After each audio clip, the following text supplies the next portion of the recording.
Hey guys, it's Chris here with HazmatandRescue.com. Once again, this is our third quarterly newsletter for summer 2022.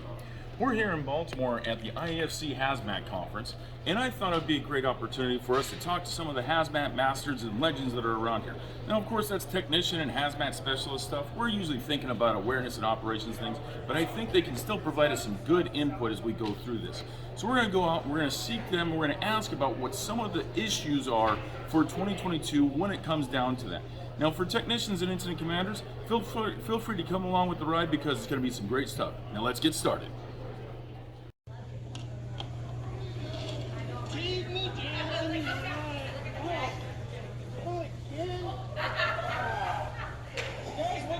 What is this? We're not supposed to be doing some kind of occupational class.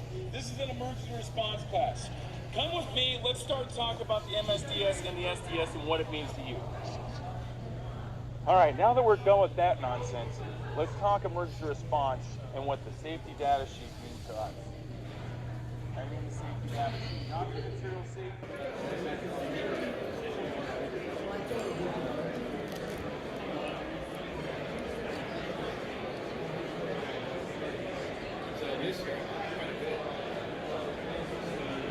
Need one team.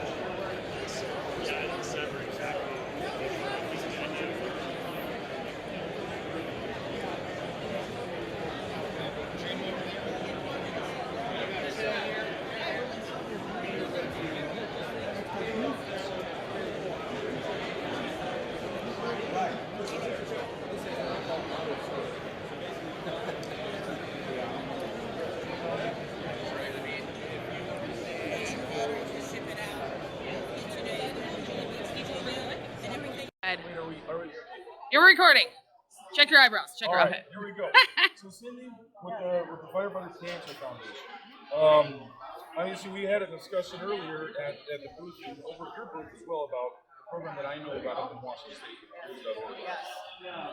In your thought process for hazmat awareness and hazmat operations responders, especially firefighters, what do you think are like some of the biggest things that they need to be looking at in 2022 to protect themselves and to prepare themselves and train themselves? So one of the first things, and I think it's wonderful that there are more options now for exposure tracking. Here's the challenge. Do you know how to extract your information, and do you know how to back up your information of what you're being exposed to? Because it's always when we least expect it that we need it. Yeah. Okay? So being ready is kind of your personal pre-plan. Your health pre-plan includes your own exposure tracking awareness. In addition, having 3 years of blood work for your own personal tracking is very important.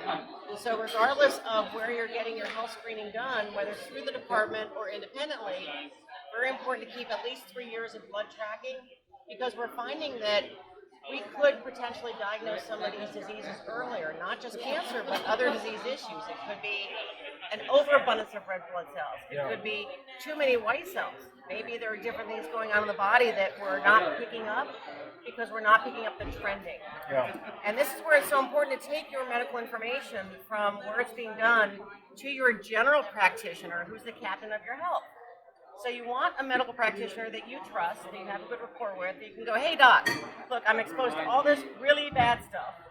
I do it because I love what I do. Okay, so I do it willingly and knowingly, but guess what? I need to be medically monitored at a higher level than the general population. And this is where we can make a difference in advocating for ourselves, that we still don't do that well enough. You know, we're the first one out there to go run into a situation that is somebody else's emergency, but when it's our health emergency, that kind of takes a lower priority, and that needs to change. Yeah. There's a booth over here I was looking at. They were talking about blood screening. Yes. Did you talk to them?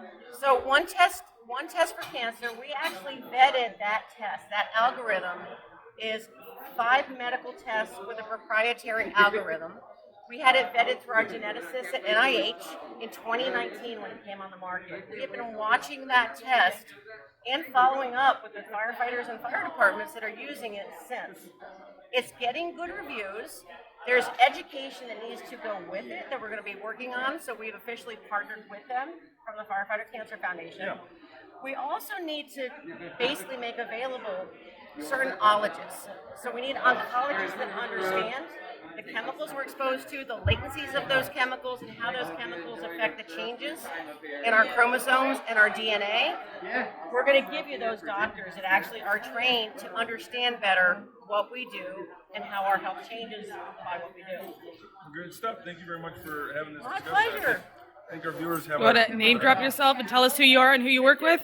So, Cindy L., Firefighter Cancer Foundation. We're now based in Castleton, Vermont. Yes, I've gone from Florida to Vermont. Organic farm living from beach living, so quite a change.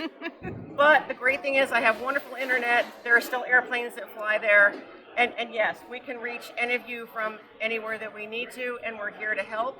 We have folks not only all over the U.S., but we're working this effort internationally, and we have been since 2004 as a foundation.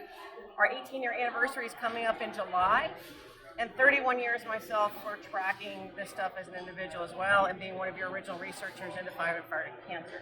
Thank you for what you guys are doing. Thank you. And I want to throw out a challenge to everybody. If you don't have a Movember event in your area, these are the people you want to talk to. Again, let's grow some facial hair, guys, for a good cause, and that's for cancer. Okay, so Movember is a great month to let the hair grow. Sorry, the spouses and partners are probably going to hate me for that, but at least it's for a good cause and for raising money for awareness and treatment and education for our male health. And this is Male Health Month in June, so let's talk it up now. Let's have a party in November, or party June to November. I don't know, but just let's make it work. Biannual. Absolutely. That's good stuff. Thanks. My pleasure. Thank you. There you go. Well, we said we were going to talk to a lot of people, and we didn't. We at least talked to Cindy, and that was awesome. I think there was a pretty good extended discussion right there. So we can actually use this newsletter as the thought process of cancer support and research. Some of our videos, we talk about peers.org for our members in Washington State, and at least for the IAFC South District. We'll at least talk a little bit more about that. We'll put that in the newsletter as well. Without a doubt, there's been a lot of great information. Go check out our Twitter and our Facebook. We've added a lot of great information. There's a lot of knowledge that's here when it comes down to hazmat tech stuff, but pretty much wrapped up right here, guys. So we'll see you next quarter. Have a great one.